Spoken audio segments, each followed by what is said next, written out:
Hi, Gay. Hello, how are Hello. you? I'm good. How are you? How are Oh, you doing? thanks. Sorry, I took a few minutes to log on Oh, correctly. no, don't worry. I was just chatting with everyone else. Oh, So that great. was fun. Amy's on here too. Amy. Yes, I see Amy. My son's on Yeah, here. a lot of friends. Aw, hello. Hi. Very excited to have our little community of Oh, my daughter-in-law's Chinatown. here. Oh, how fun. Well, thank you guys for joining. So let's get started with the chat then, since everything's ready to go. But thank you, Gay, for joining us. So everybody who's here, love to introduce my friend and someone I really look up to, empowering women in the Asian American community, Dr. Gay Yuen. She is the Chinese American Museum board president and former professor at Cal State LA. Hey. Welcome, welcome to our chat and live chat, guys and Gay. So excited to chat because we can learn so much from you, not just from your experience from studying from the Asian American experience, but also from your own experience. And that's why I'm so appreciative. So thank you for your time, Gay. Mgoisai. Well, Is it let Mgoisai or is it Dolce? I let think me it's thank Mgoisai. you too, because ever since I met you, I felt that you're a wonderful, wonderful person Oh. and a great role model for our young people too. I mean, I hope so. We have a lot of learning to do though, so little by little, but people like you guys who paved the way and did a lot for the community, that's why we're doing this so that we can learn and carry on. So let's get chatting. So, Gay, you are just so involved with advocacy work. And, the funny thing is, I know you because you were a judge from Miss Chinatown, and she was my judge for the Chinatown pageant, guys. So I guess it's funny how now I'm asking you the questions instead of you asking me the questions. But what I find very inspiring is that one, I I admired how you just didn't see us as girls in tiaras, but you were also someone who did a lot for the Asian American community. And I was always curious to know like how you came to be this great advocate, especially since you came from China. And, I struggle with it as a second generation Asian American woman and trying to understand both the American culture, yet respect the Chinese culture. And I just wanted to know how your experience was growing up, especially during your years. I think personally it might have been harder because, back then I feel, yeah. In some ways, it was harder, Hmm. but then in some ways, it was easier because the Mm, world was much simpler then.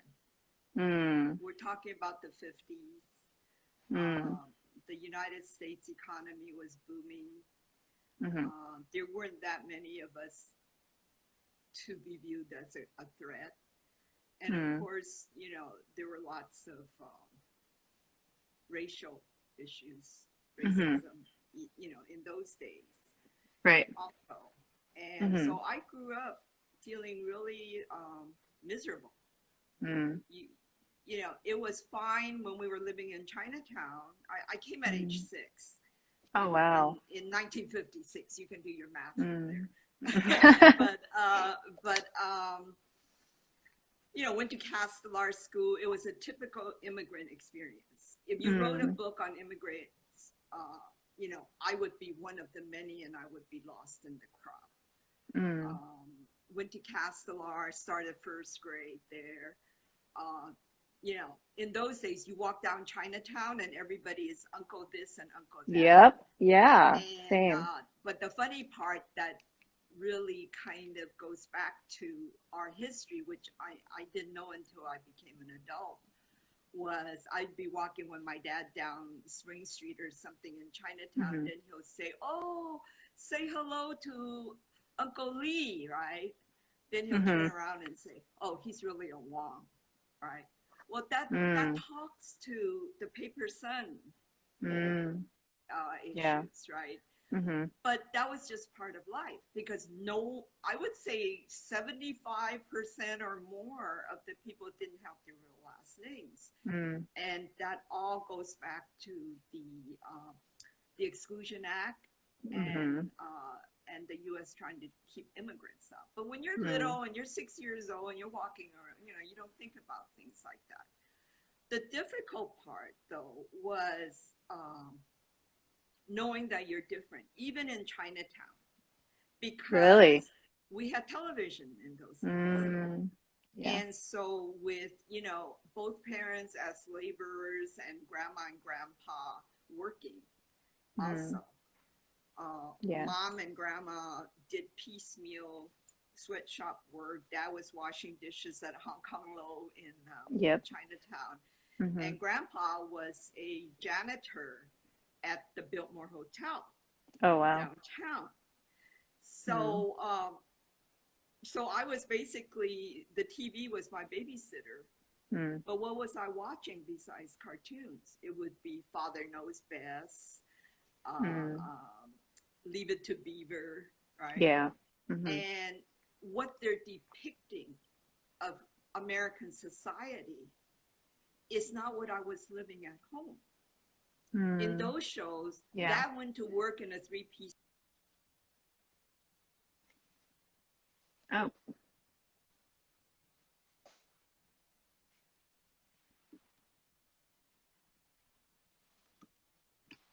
okay. I think there was a little Okay, glitch. now?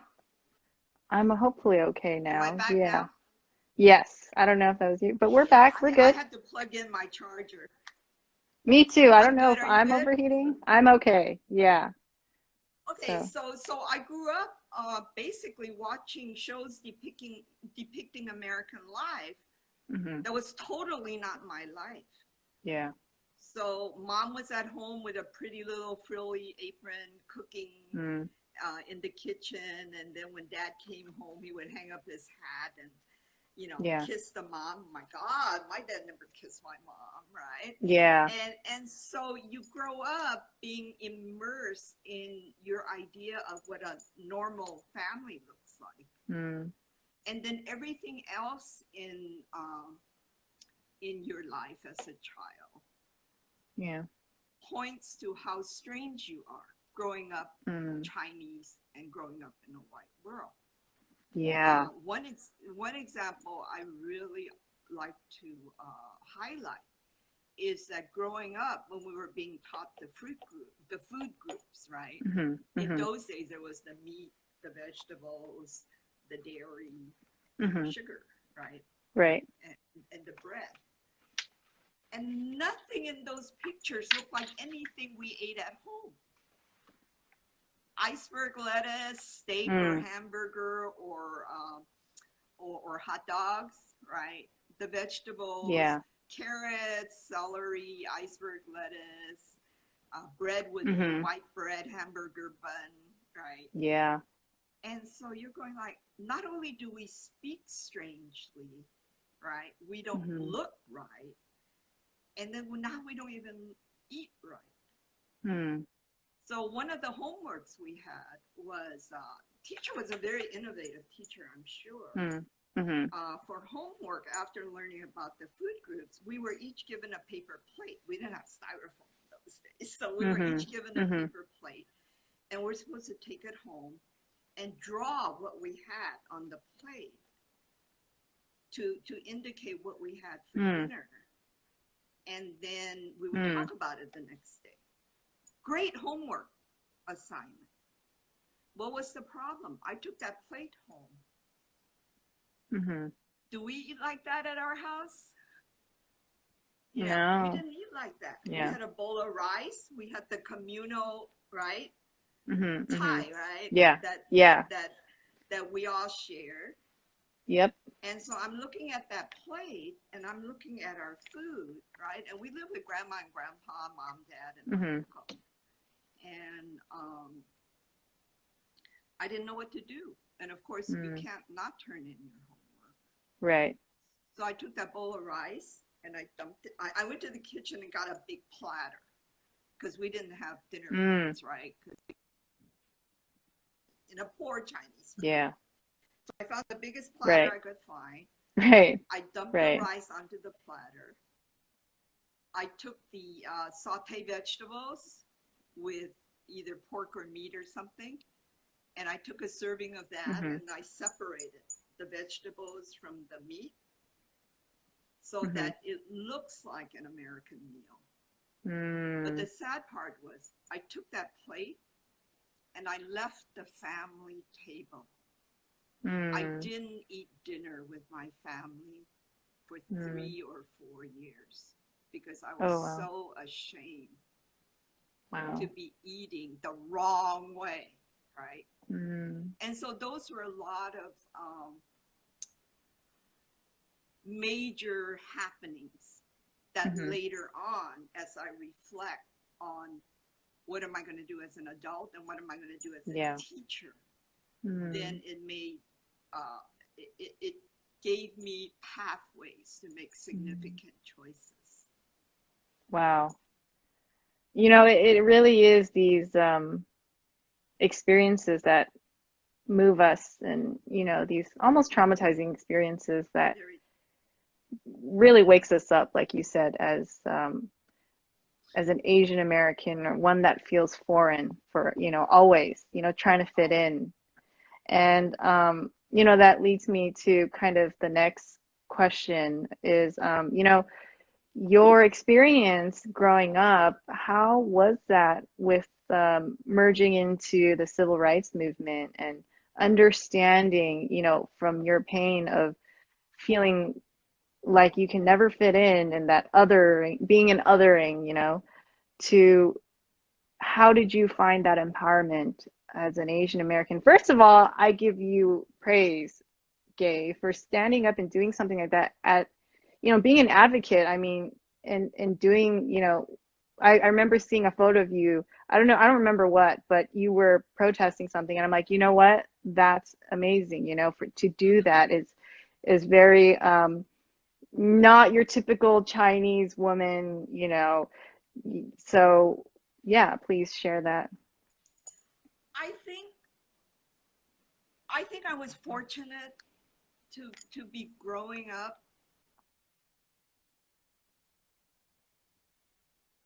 where there were so many major historic setting uh, Mm-hmm. things that were happening in the United States, you Mm-hmm. know, and these are Mm-hmm. things that really affected how I grew up and how I framed who Mm. I was going to be. I see. Definitely, the being ashamed of being Chinese, those years of being ashamed of being Chinese and wanting to be white, that was one Yeah. segment that taught me things and had me make certain decisions in my life. Mm. Right. Mm-hmm. The other aspect of growing up in that era, and now I can't call it era because I span 70 years right now. Yeah. So I've lived a You've seen a lot lot. of Mm-hmm. milestone U.S. history eras, Mm-hmm. right? Mm-hmm.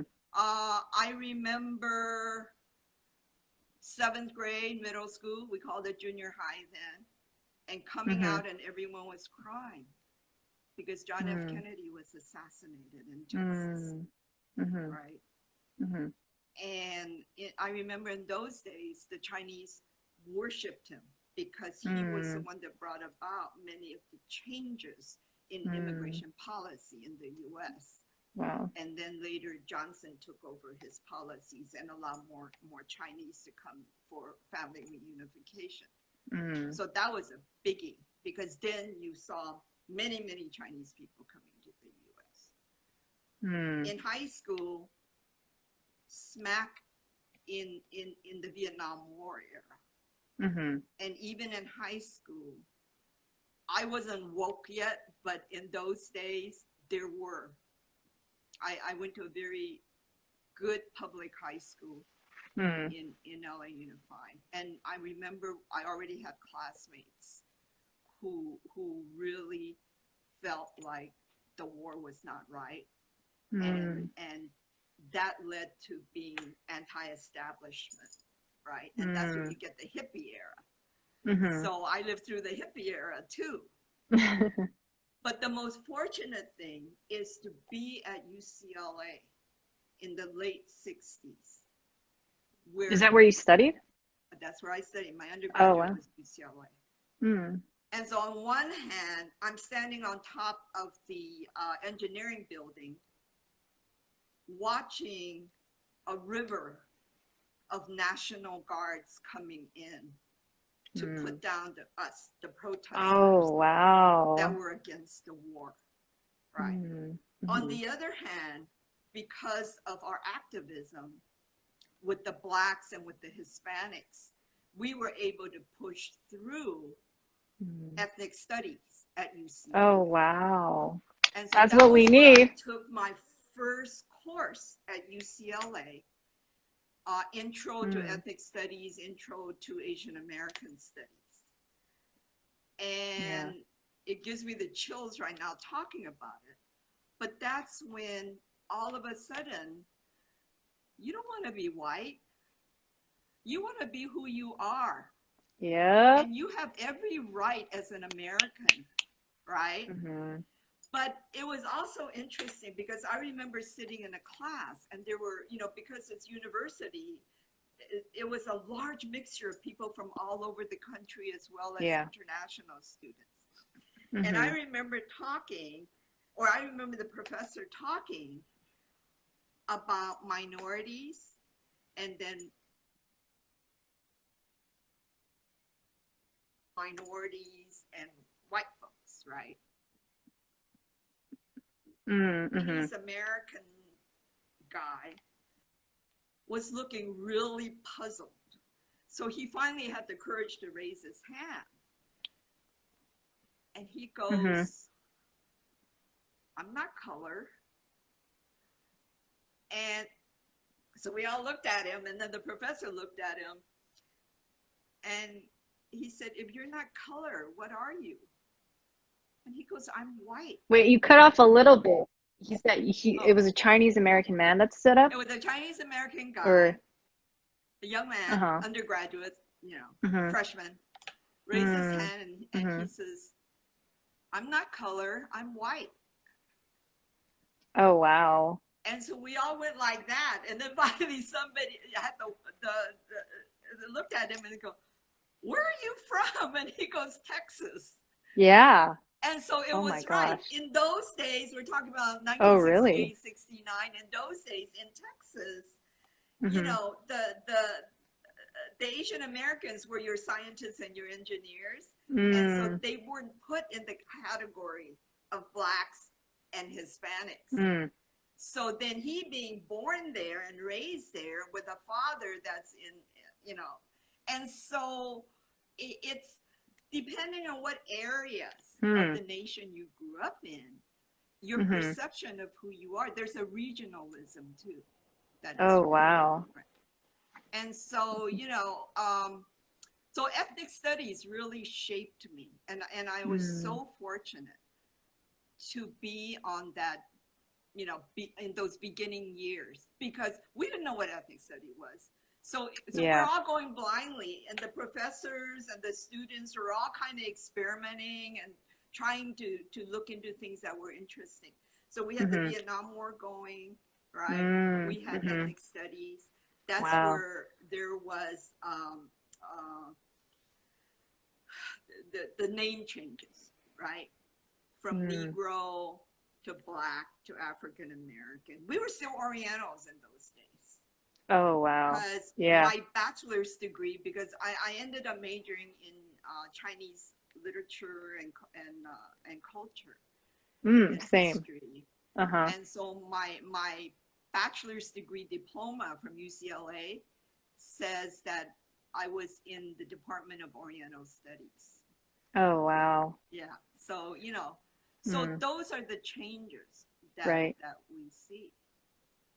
And so, you know, when you see National Guards on campus, when you see the killing of Martin Luther King, right, and Mm-hmm. Jr.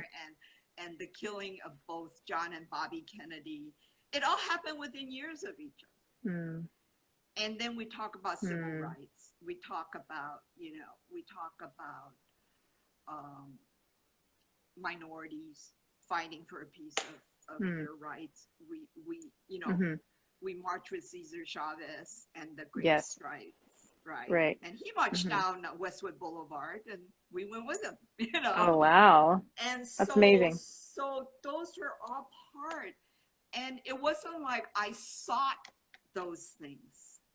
Mm-hmm. It happened as part of my environment, and Mm. so it's history shaping me rather than Mm. me trying to shape history. Mm. I love that. That's very encouraging and empowering, Gay. Um, so kind of merging what you've learned and what's happening now, right? You're saying like history shapes us depending on how much we want to grab onto it or, listen to it or be woke about it. Um, that's why it's like you learned from that, and I want to learn as like the next gen. And I'm sure a lot of my friends and family, like how can we be, a better ally or advocate for Black Lives Matter? This is going to be touchy for a lot of Asian Americans or Asians, but I think we have to really start these conversations and really dig deep if we really want to make that change generationally and break that generational cycle of hate, of um, traditions. And so that's why I look up to you, Gay, and say, hey, what can I and our generation below, what can we do? I think it's not to look up to me because I find myself an accidental advocate. It's like Yes. things happen and you deal with it.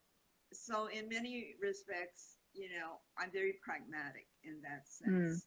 Mm-hmm. Things happen, and of course you have to think about it. Right. Reflection is so important Mm. because you think about it and then you kind of measure it against your own values Mm. and what's important to you. And a lot of Mm. it is very pragmatic too. It's Yeah. for instance, that push for ethnic studies. If Asian Americans,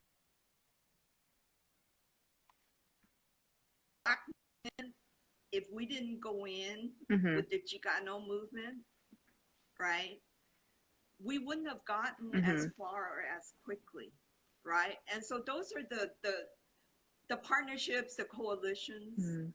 that have to be formed. Right. And then, Mm.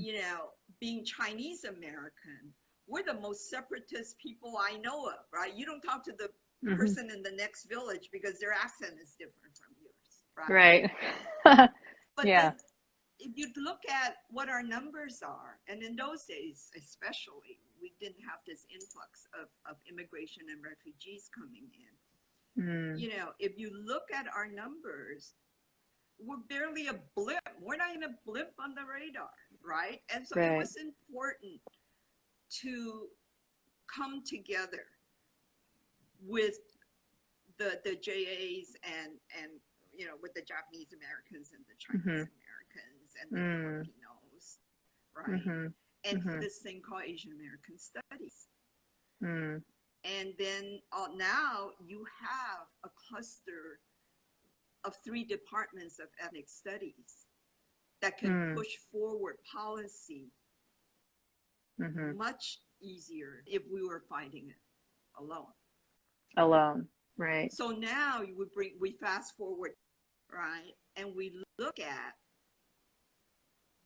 a little bit different, but I think it's the same rationale. I went through Okay. really a horrible few days. And,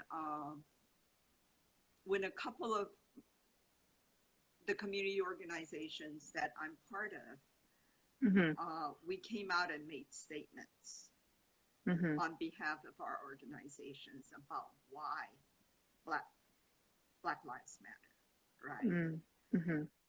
And so then I posted a lot of things that support BLM on my Facebook. And not much pushback, which I was very, very happy with. But there were enough pushback from my own community. Right. Same. Maybe very lightly. You know, every time I posted BLM, I would get an ALM. Right? All lives Asian matter. Lives Matter. Or all, okay. Yeah. All lives matter. And then I tried to answer them one-on-one on Facebook, and I was just getting more and more frustrated. So luckily, I have enough friends around that have like minds that are not Chinese or Asian. And so we got together, a very diverse but small group. And there are now about 9 of us that, and we've been having conversations on Zoom every week at 8:30. No. And there's Blacks, there's Latinos, and we're talking, representing ourselves. We're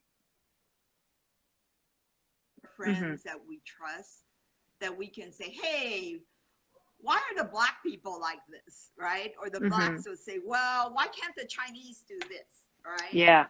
And so we've been having those conversations now for almost 2 months, and we're ready to start taking some action, short term, long term.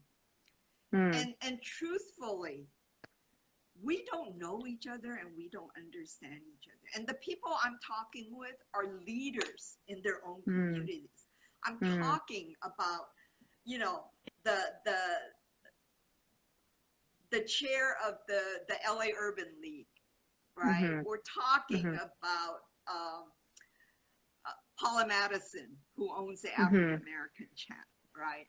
And then we have, and then they bring in their Latino friends that also make major impact in what they do for policy. So there's about 8 or 9 of us that talk every week. And I was still kind of surprised at how little my Black friends in my group understand us. Right. And so we picked 2 things that we want to address short term, and now I'm really going to get controversial. Okay, do it. We need to hear.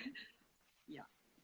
So one is to support the Prop 16, which is bringing back affirmative action and bringing back multiple ways of assessing entrance into the universities. Okay.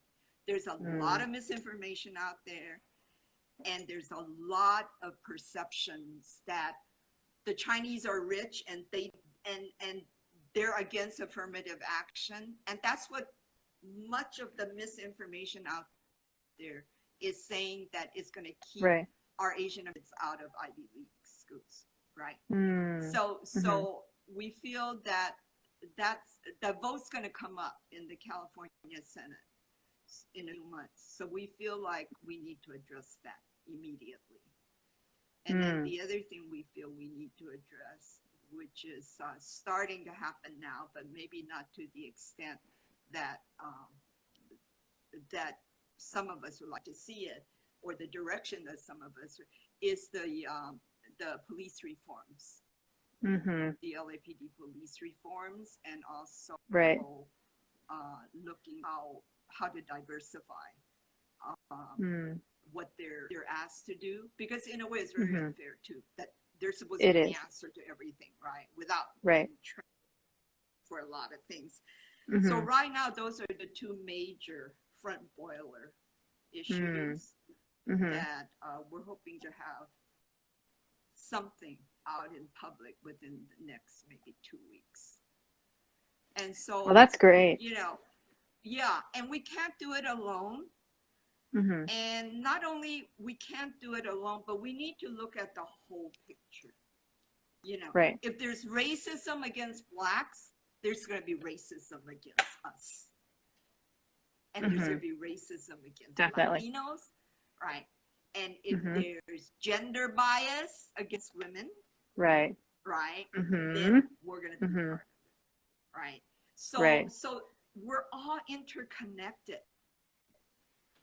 And so if there's bias against one group, it's bias against other groups. And so we need to look at the big picture. Mm. So can I say something about how I judged you when you ran to Miss Chinatown? Because that kind of fits into how that was part of my growth too, and part of my learning. Really? I was gonna say that was my growth. Uh-oh. I think I froze a little. Let's see here. Your Wi-Fi keeps, yeah, okay. I think my phone's overheating.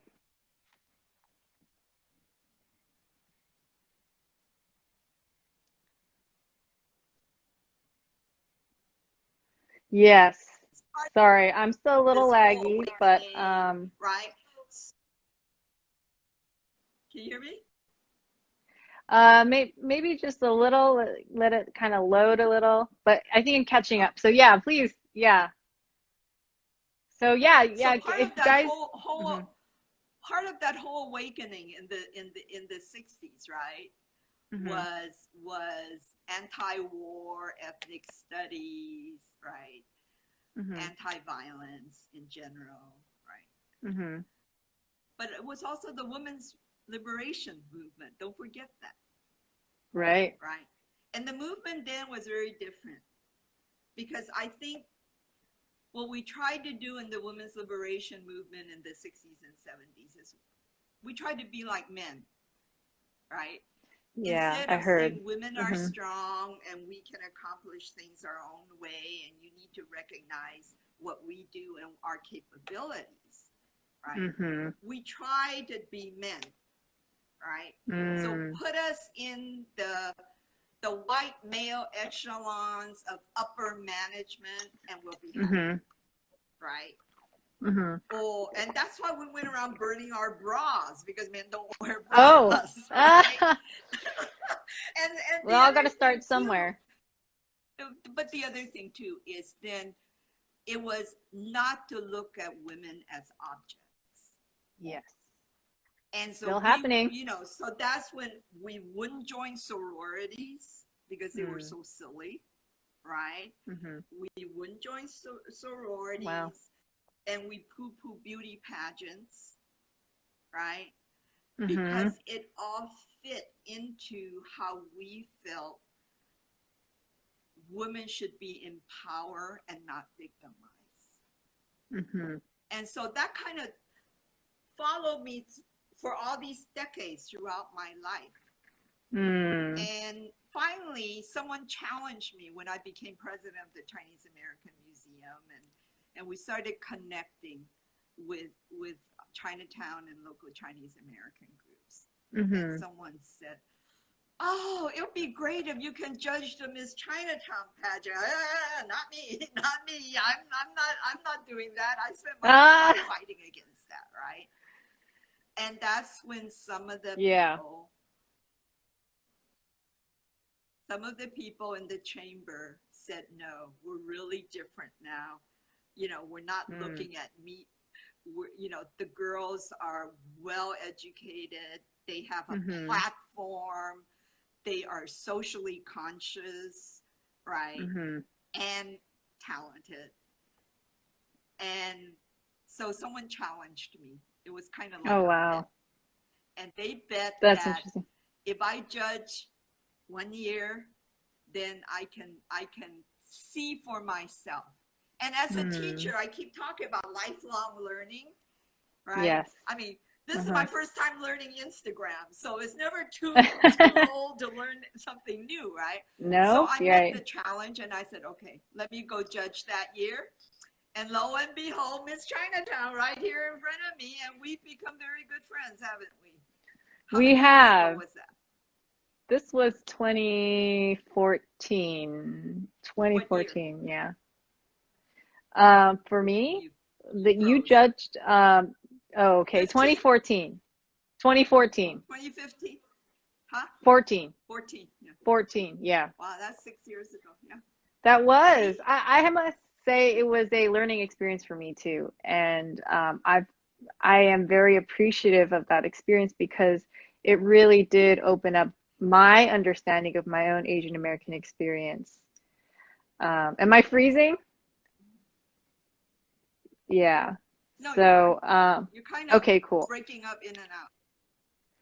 Yeah, hopefully we'll keep going. But so thank you though, because I feel like the beauty industry, there's still a lot more to change. And but people like you, I've learned a lot too. And I think the fact that you were judging, um, from your experience and your history and your just advocacy has a lot. And I mean, what I admired about you was that you really did empower us. And I think that's always how I feel too, personally, as an Asian American female, is trying to prove that I'm more than just a dainty figure, especially in I must admit, in our Asian community, where we're not just girls in tiaras, but and that's why we're doing this, is to encourage, I hope, the generations younger to find um, you know,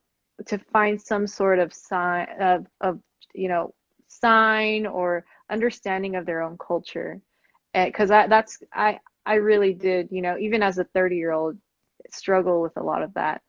And I don't know if you wanted to name drop, but I actually want to go back and ask what are some Asian American heroes, sheroes and heroes from the AAPI community, from our history books, that I never learned other than Vincent Chin. But and I'm sure, but anybody that that had inspired you in the past. Okay, so I'm going to take a roundabout way to answer that. Okay.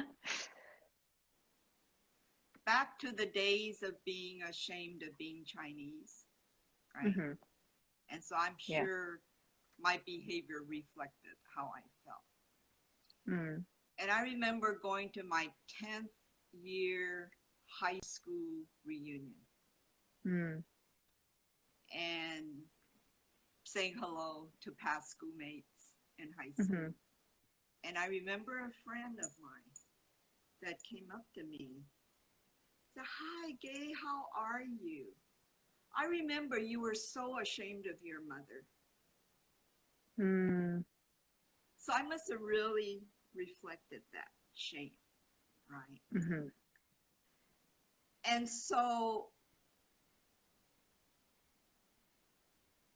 other than how we live and all that,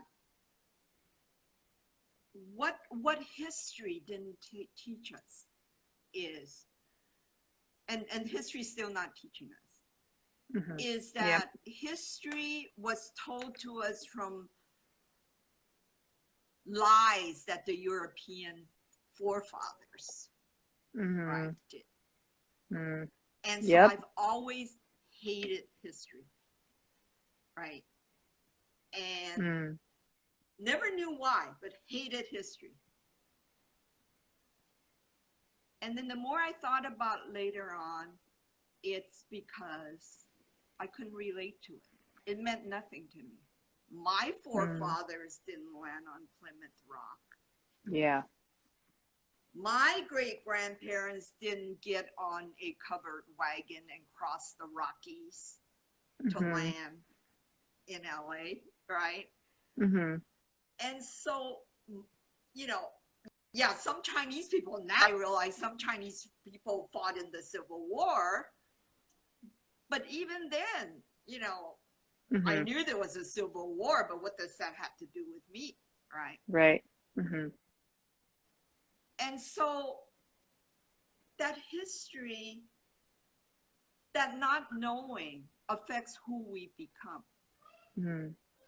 I went to John Marshall High School in LA Unified. It's up by, it's in the Silver Lake area. It feeds into the Mm-hmm. theater. So it's a pretty nice area. We were the poor kids.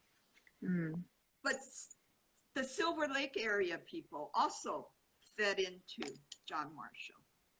Mm-hmm. And so for once, I had friends that were Nisei and Sansei, Japanese American friends who were Nisei and Sansei, because their parents were professionals, and so they could afford to buy the houses around Silver Lake. And so I made friends with them. And of course, I never brought my friends home because I was so ashamed of my parents, remember? Right? And so after school, I would go and play in their house. And it kind of reinforced that self-hatred even more, because I would go to my JA friend's house around Silver Lake, and mom was Donna Reed. Mom was home wearing a frilly apron. Oh, wow. Right? Dad was a professional engineer, something, working somewhere. And then mom would say, oh, do you want some snacks? It's after school. And what did we get served? We got served peanut butter and jelly sandwiches. American snacks? We got, what was it? Tuna salad dipped, with the celery sticks. We had carrot sticks. And then if I were allowed to stay for dinner, we would have spaghetti with garlic bread and iceberg lettuce salad, right? So now, here are people who look like me. These are my classmates. They're JA, they look like me. I go home. They're living exactly the life that I saw on TV. And so, more reason for me to hate my family for how they look, how they ate, how they spoke, how they dressed. Yeah. Right? What had somebody taught me about the camp experience? Right? Yeah. When their grandparents were interned. Yeah. And so their parents ended up having to prove how American they were, right? So when they got released from the camps, not only did they not talk about the camp experience, they were trying so hard to be more American than the Americans, whatever that means. They didn't speak Japanese at home, whereas my parents made me speak Chinese, right? They didn't eat Japanese food, right? They had spaghetti and garlic bread, right?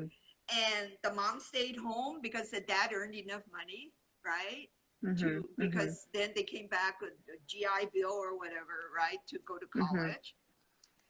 And so for that lack of history, putting me within the context of the differences between me and my JA friends, it made me hate my family even more. So no wonder when I went to my 10-year reunion, the first thing my friend said to me was, oh, do you still hate your mother? Right. Now, when I had time to reflect, my mom is my hero. Aww. Shiro. Because she was the one who came to the United States. She worked in a sweatshop. She got me and my dad over here, right? She scrimped and she saved. And she gave me a life so that I would have a chance. And so when you look at how history needs to be taught in a way that is relevant, otherwise they're going to have even more generals that will reject who they Mm-hmm. are. And I'm seeing the Mm-hmm. same thing repeated after, generation after generation. You know, I Right. was teaching at Castellar School first grade when the refugees Mm-hmm. came, right, Wow. from Vietnam and Mm-hmm. Southeast Asia. Mm-hmm. I was working with teen posts with the teenagers during the summer, helping them with basketball and arts and crafts. And I remember when one of our girls' teams won a basketball game, and we Mm-hmm. were in Chinatown. So we said, okay, come on, let's go have dim sum, right? Our treat. Mm-hmm. So we took them to dim sum in Chinatown. And then one girl said, oh, I don't know how to use chopsticks. Mm. That's rejection. You Yeah. can barely speak English, Yeah. right? And we're going to a Chinese restaurant and you're telling me you rather use a fork than a chopstick. Wow. Right? That's Mm-hmm. rejection. That was me happening all over again. Mm-hmm. Mm-hmm. And so these are the things we need to be aware of. Mm-hmm. And and if that history is not told correctly or Yep. real enough, Right. Mm-hmm. we're going to keep seeing these patterns happening again and again. And it's a lot of self-hatred, Katrina. It's funny you say that because I struggled with that, and I think that happens a lot even in media and film, how we see ourselves, portrayed as Asians or whatever underrepresented group you are. And I think it's true that, if we're seen as, this timid nerd, or back then we were servers, Bruce Lee in his Right. documentary, it's Or whores. horrible.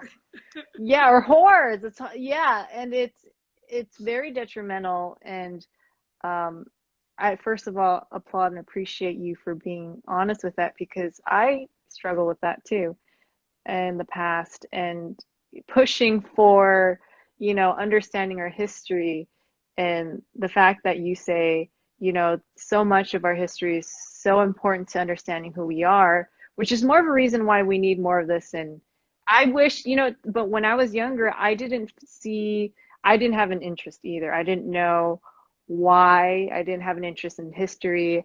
I was like, I don't want to do this. I'd rather go play. But there comes a point, at least from my own experience, where me as a young adult, I'm sure you've experienced too, we want to figure out who we are. We want to find ourselves, and I think that's part of it. And So can so I can I yeah, can I can I end my dinner story? yeah, please do. We have about, like, let's see, 6 or 7 minutes left, so but please do. Yeah. That's my post live. So I consciously chose to become a teacher. I never thought I would be a teacher. Hmm. I chose to become a teacher when I found out there was a thing called bilingual education. And that's Mm. with the large influx of Chinese immigrants coming from China and Hong Kong and the Oh wow, so refugees. you taught bilingual? I was one of the first certified bilingual Chinese teachers in California, and I helped Oh write the wow. standards for it. So every teacher Whoa. that were certified in California after me had to meet the standards that my committee and I wrote. Mm. Wow. So anyway, so when I got my teacher credential, I specifically said I want to go back to Castellar to teach, Hmm. because I want to teach an immigrant population and I want to be able to teach bilingually, right? Hmm. And so what you choose as your career choice is very important, I feel, too, Hmm. because my becoming a teacher was my revenge on the U.S. society for what Oh they did really? to me. So when To I us. taught the food groups, right, Mm. Mm. I made sure that there's bowls of rice and Mm. there's different ways of eating. right? There's Mm-hmm. chopsticks, there's banana leaves, there's eating with a fork and a spoon instead of a knife and a spoon, right? That's the Mm-hmm. diversity you introduce. And Good. my charts for the different food groups, I made sure there were tortillas and enchiladas and Yeah. jicama and the right, and then I Mm-hmm. have bok choy and big and char siu bao and Yes. and things like that visually, because if we're not part of a curriculum, we don't exist, right? Mm. Yes. And that's why one of the ways to attack this is through education and making Education. sure that we're in the curriculum. Mm. Very much so. And we deserve more. Sometimes I feel like it was only just like one paragraph of the Chinese Exclusion Act, which I faintly remember, and that's very empowering. So I want to save the last 5 minutes though, actually 3 minutes for anyone else who has questions here, Sorry, but I talk too much. no, we're learning from you. It really is very moving to hear from your past so that we can learn too. Um, so does anyone here have questions at all? Thank you guys again for joining, supporting.